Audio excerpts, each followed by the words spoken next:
సరే మనం అనుకున్న ఒరిజినల్ స్క్రిప్ట్కి ఒక్కొక్క యాక్షన్ సీక్వెన్స్ ఒక 10 minutes 12 minutes అయిందండి. సో ఇంత సీక్వెన్స్ని ఒకే స్క్రిప్ట్ని ఒక 1.5 hour 2 hours సినిమాలో పెట్టలేం, 2.5 hours సినిమాలో పెట్టలేం, దీనికి ఒక 4 hours అవుద్ది. సో అప్పుడు పార్ట్ 1 పార్ట్ 2గా డివైడ్ చేసాం. సో ఇప్పుడు పార్ట్ 1 చేస్తాను డిసైడ్ అయ్యేటప్పుడు అప్పుడు ఒక్కరోజు పవన్ గారు అన్నారు, సరే ఓకే జ్యోతి నువ్వే చేసే అన్నారు. It was a shock moment and surprise moment.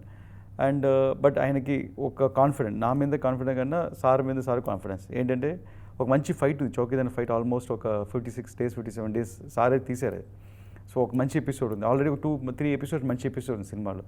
So ఏం చేసినా సినిమా బ్యాడ్ అవ్వదు, cinema will be good. So ఎప్పుడు రిలీజ్ చేసినా సినిమా విల్ బి గుడ్, ఆ కాన్ఫిడెన్స్ నాన్నగారికి ఉండింది. సో వాళ్ళు ఇద్దరు ఫైర్ ఉండిందండి, ఈ సినిమా ఈ రేంజ్లో రావాలి, ఈ స్కేల్లో రావాలని.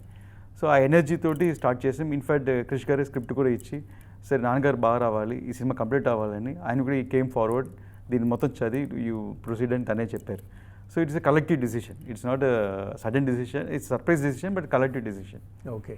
సో ఇప్పుడు మీరు చెప్తుంటే తెలిసింది పార్ట్ 1 పార్ట్ 2 అయింది మీరు వచ్చిన తర్వాత. అవునండి, కృషి గారు ముందు అనుకున్నప్పుడైతే లేదు, ఫుల్ స్క్రిప్ట్ ముందండి. ఇప్పుడు మీతో ఏదైతే స్క్రిప్ట్ ఉందో పార్ట్ 2లో మీరు చూస్తే, మీరు సినిమా చూడలేదు కాబట్టి మీకు ఐడియా ఉండదు. ఎస్. సో పార్ట్ 2లో ఈ కన్క్లూడ్, దీంట్లో ఉండే కన్క్లూషన్ పార్ట్ 2లో వస్తుంది. అంటే